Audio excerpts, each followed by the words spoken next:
الحمد لله رب العالمين والصلاة والسلام على أشرف الأنبياء والمرسلين أما بعد فأعوذ بالله من الشيطان الرجيم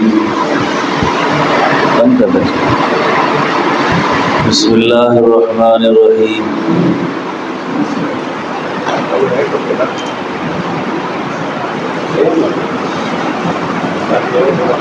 ما سلككم في سقر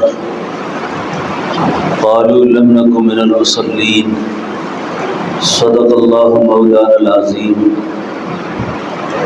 إن الله وملائكته يصلون على النبي يا أيها الذين آمنوا صلوا عليه وسلموا تسليما اللهم صل على سيدنا ونبينا مولانا محمد وعلى آل سيدنا ونبينا مولانا محمد وبارك وسلم.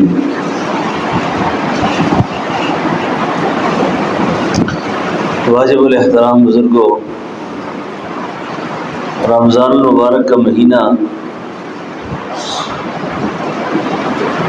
بڑی شان و شوکت کے ساتھ عالم اسلام میں گزر چکا ہے. اس مہینے کی برکات اور فضائل میں جو بالکل مسجد والے اعمال سے دور ہونے والا آدمی بھی رمضان میں کچھ نہ کچھ کر لیتا ہے. اور بڑی بد نصیبی کی بات تو یہ بھی ہوتی ہے کہ رمضان کا مہینہ پائے اور وہ اپنے گناہوں کی معافی اللہ سے نہ مانگ سکے. لیکن رمضان جو ہی مکمل ہوتا ہے تو مسجدیں ویران ہو جاتی ہیں، مسجدیں خالی پڑ جاتی ہیں.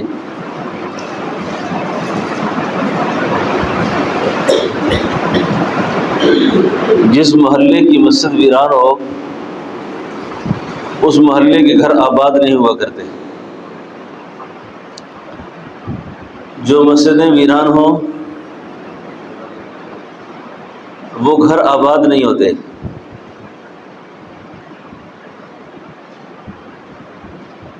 تو باہمی اس بات کا مذاکرہ انتہائی ضروری ہے کہ نماز کو کسی قیمت میں بھی نہ چھوڑا جائے اور مسجدوں کو آباد رکھا جائے. نماز کی اہمیت عوام تو عوام ہیں، جو اپنے آپ کو اچھا دیندار سمجھنے والے لوگ ہیں وہ بھی نماز کا اہتمام نہیں کرتے. نماز پڑھنا اور چیز ہوتی ہے، اہتمام نماز اور چیز ہوتی ہے.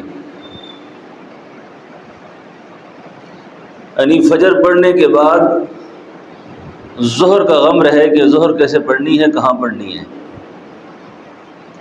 اور ظہر کے بعد عصر اور عصر کے بعد مغرب عشاء، ان ساری نمازوں کا غم رہے کہ یہ نمازیں میں نے کہاں ادا کرنی ہیں.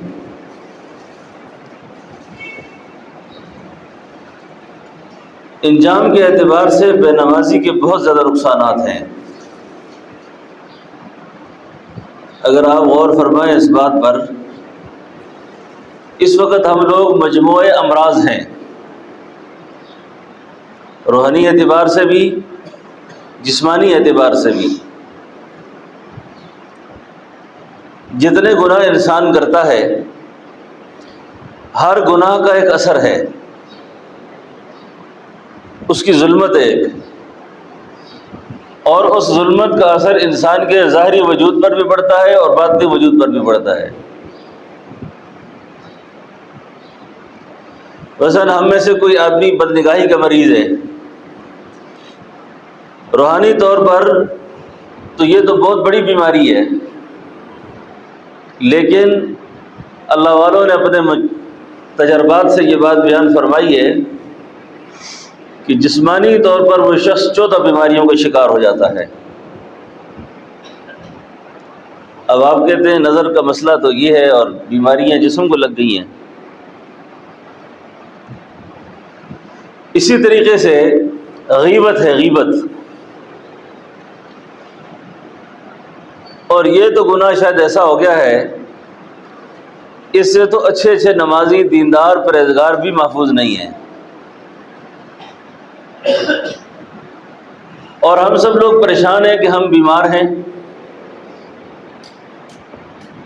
ٹیسٹ سارے ٹھیک آتے ہیں لیکن دوا کوئی فائدہ نہیں دیتی۔ یہ بیماری ہے کہ نہیں ہے؟ آپ کئی دفعہ سنتے ہیں ہم نا کہ ٹیسٹ بالکل سارے ٹھیک ہیں لیکن بیماریاں ہیں جو پیچھا نہیں چھوڑتی۔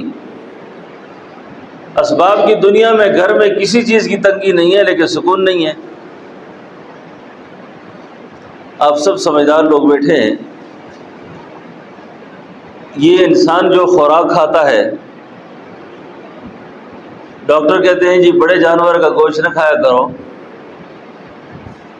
سفید گوشت کھایا کرو، چربی والا نہ کھایا کرو، یہ کھایا کرو۔ کیوں نہ کھاؤ؟ اس لیے کہ اس گوشت کے اندر ایک اثر ہے جو آپ میں بیماری پیدا کرتا ہے۔ تو سوال یہ پیدا ہوتا ہے کہ کوئی آدمی انسان کا گوشت کھاتا ہو تو انسانی گوشت کا اثر اس کے جسم پر کیسے پڑے گا؟ آپ کہتے ہیں کون کھاتا ہے؟ کوئی آدم خور ہے ہم میں سے جو انسان کے گوشت کو کھاتا ہو؟ جواب آپ کہیں گے جی کون کھا سکتا ہے، سوال نہیں پیدا ہوتا۔ لیکن قرآن عظیم الشان اللہ خود ارشاد فرماتے ہیں کہ جب کوئی مسلمان کسی مسلمان بھائی کی غیبت کرتا ہے، وہ اس طرح ہے جس طرح وہ اپنے لحم اخیہ میتن فکرہتموہ، وہ اپنے مردہ بھائی کا گوشت کھاتا ہے۔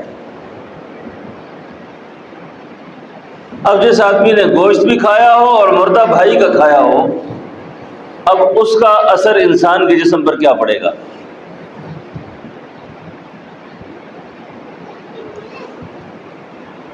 اب جس جسم کا حصہ انسانی وجود کا گوشت ہو تو وہ ہڈیاں آرام سے رہ سکتی ہیں۔ میری بات سمجھ آ رہی ہے آپ کو؟ تو ہر گناہ کی ایک ظلمت ہے، بد نظری کی اپنی ظلمت ہے، غیبت کی اپنی ظلمت ہے، حرام خوری کی اپنی ہے، حرام کاری کی اپنی ہے، بدگمانی کی اپنی ہے۔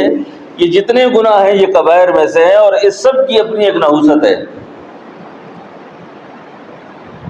لیکن عرض یہ کروں آپ سے، جہاں یہ سارے گناہ بڑے بڑے ہیں اور ان سب کی ایک نحوست ہے، نماز کا چھوڑ دینا اس سے بڑی نحوست والا کام ہے۔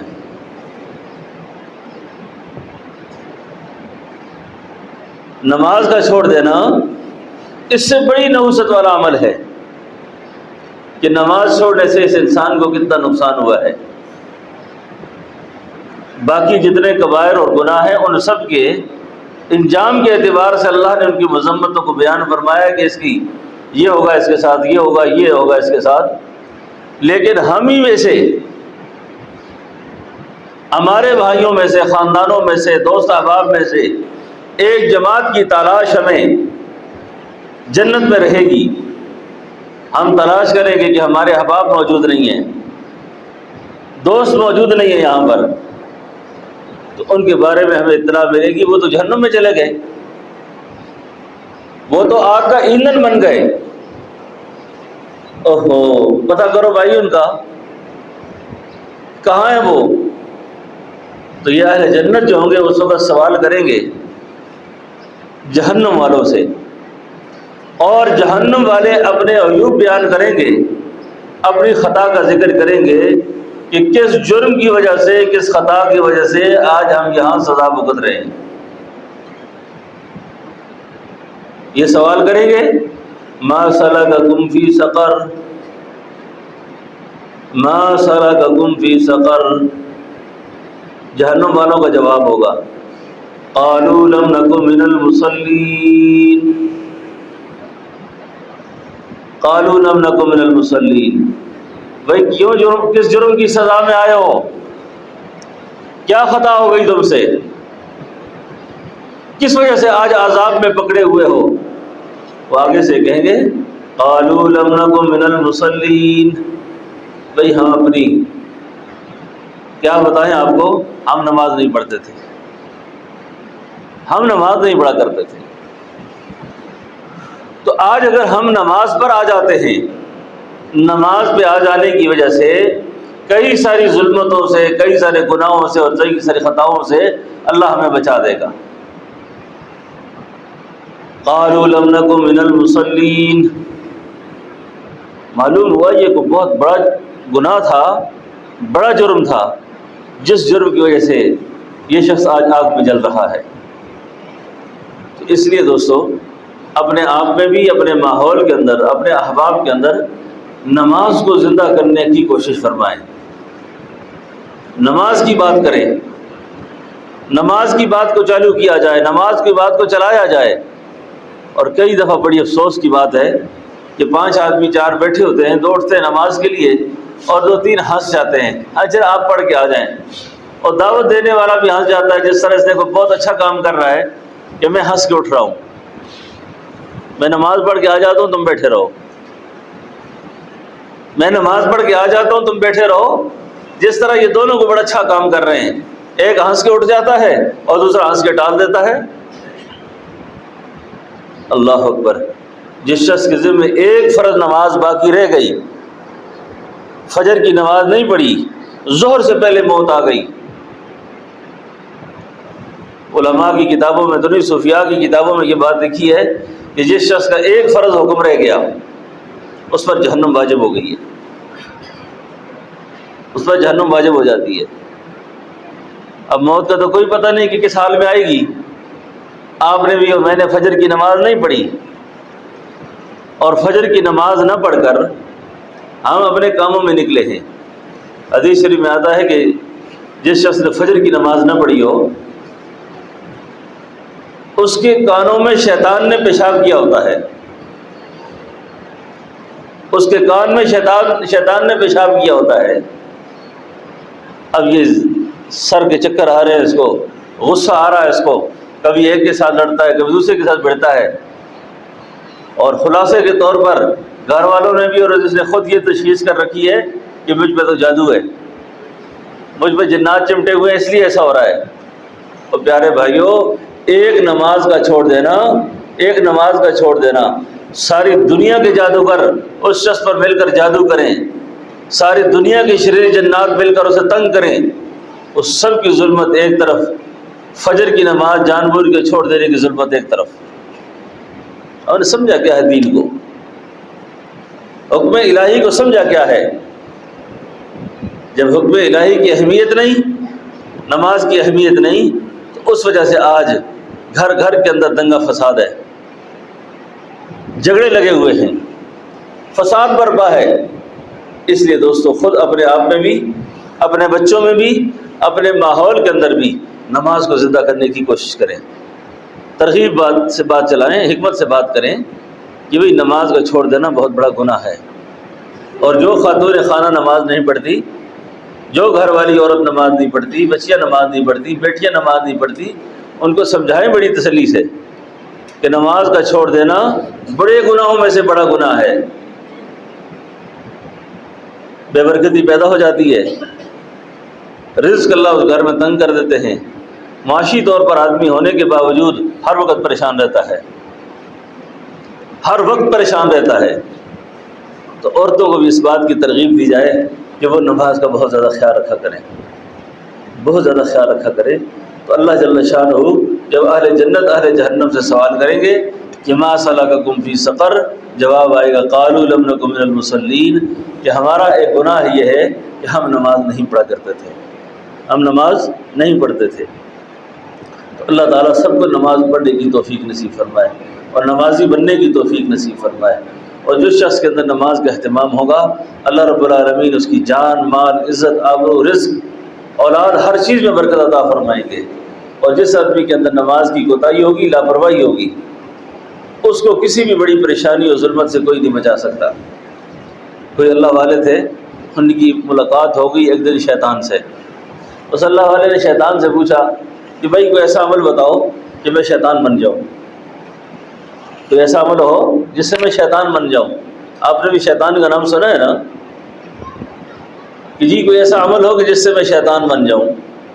شیطان کو اپنے دوستوں کی بڑی فکر رہتی ہے کہ جتنے زیادہ سے زیادہ میری پارٹی میں لوگ شامل ہو جائیں تو اچھا ہے۔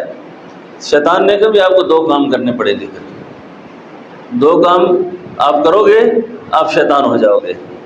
شیطان نے کہا کون سے 2 کام کرنے ہیں؟ اس نے کہا ایک کام تو یہ کرنا ہے کہ جھوٹ بولنا ہے، اور دوسرا کام یہ کرنا ہے کہ نماز میں سستی کر دینی ہے۔ اس اللہ والے نے جب سنا شیطان سے کہ 2 کام کرنے سے بندہ شیطان بنتا ہے، کتنے کام کرنے سے؟ 2 کام کرنے سے۔ کون کون سے؟ جھوٹ بولنا اور نماز میں سستی کرنا۔ نہ پڑھنے والی بات نہیں ہے، نماز میں سستی کر دینا، ٹال دینا، پڑھ لیں گے تھوڑی دیر میں، ابھی وقت بہت پڑا یار۔ اس اللہ والے نے اسی وقت کھڑے ہو کے توبہ کر دی، یا اللہ آج کے بعد یہ 2 کام نہیں کروں گا میں۔ مجھے تو آج پتہ چلا ہے کہ 2 کام کرنے سے شیطان بنتا ہے آدمی۔ شیطان نے کہا آپ نے توبہ کر دی ہے؟ ہاں کر دی ہے۔ انہوں نے کہا پھر میری بھی توبہ ہے، آج کے بعد ایسا وظیفہ میں بھی نہیں بتاؤں گا کسی کو۔ شیطان کی بھی توبہ ہو گئی اور اللہ کے ولی کی بھی توبہ ہو گئی۔ اور جب بھی نماز کا خیال آ جائے نا سستی کرنے کا، جب بھی بچوں کو بھی جھوٹ بولنے کا خیال آ جائے نا کہ تھوڑا سا جھوٹ بول کے کام چلا لیں، کیا مسئلہ ہوتا ہے، کوئی بات نہیں ہے، تو بس یہ خیال کر دینا کہ ان 2 کاموں کی وجہ سے ہم شیطان بن جائیں گے۔ اقوانی صاحب، ان 2 کاموں کی وجہ سے ہم شیطان بن جائیں گے، تو یہ دونوں کام نہیں کرنے، ٹھیک ہے؟ بات سمجھے نا؟ تو اللہ رب العالمین ہمیں نماز کی بھی توفیق نصیب فرمائے، اور جتنے حرام کام ہیں اللہ ان سے بچنے کی توفیق نصیب فرمائے، ٹھیک ہے نا انشاءاللہ؟ تو باوضو رہا کرے، باوضو رہنے والے آدمی سے نماز نہیں رہتی۔ اور دوسرا میں آپ کو 1-2 وظیفے عرض کر دیتا ہوں، یہ وظیفہ چلتے پھرتے پڑھا کریں انشاءاللہ، بہت دفعہ ہوگا اس سے۔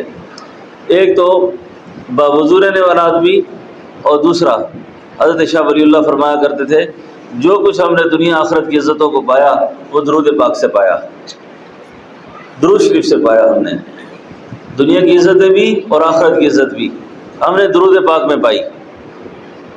درود پاک کی برکت سے اللہ دنیا میں بھی نواز دیتے ہیں بندے کو، آخرت بھی نواز دیتے ہیں۔ اور انتہائی مختصر درود میں آپ کو عرض کر دیتا ہوں، اس درود کو اپنے معمول میں رکھا کریں، وصلی اللہ علی النبی الامی، وصلی اللہ علی النبی وصلی اللہ علی النبی وصلی اللہ علی النبی، بس اس درود شریف کو کثرت سے پڑھا کریں۔ اور اللہ کے ناموں میں سے بہت ہی پیارا نام ذکر اس میں ذات کا، اللہ اللہ اللہ۔ جب بھی کبھی دل بے چین ہو، پریشان ہو، کوئی ادھر ادھر نہ پھرا کریں، تھوڑی دیر کے لیے تنہائی میں بیٹھ کر اللہ کے اس مبارک نام کو ذکر کر لیا کریں، اللہ اللہ اللہ اللہ اللہ اللہ، پھر درود شریف پڑھ کے دعا کر لیا کریں۔ بس یہ بہت ہی مجرب اعمال تو میں نے آپ کو عرض کر دیے، اور نماز کا اہتمام اس کو بہت زیادہ فکر سے اپنے گھروں میں بھی زندہ کریں، بچوں میں بھی زندہ کریں، اور خود بھی اس کی کوشش کریں، انشاءاللہ کریں گے نا۔ اللہ پاک سب کو کبائر سے بچنے کی توفیق دے۔ ربنا تقبل منا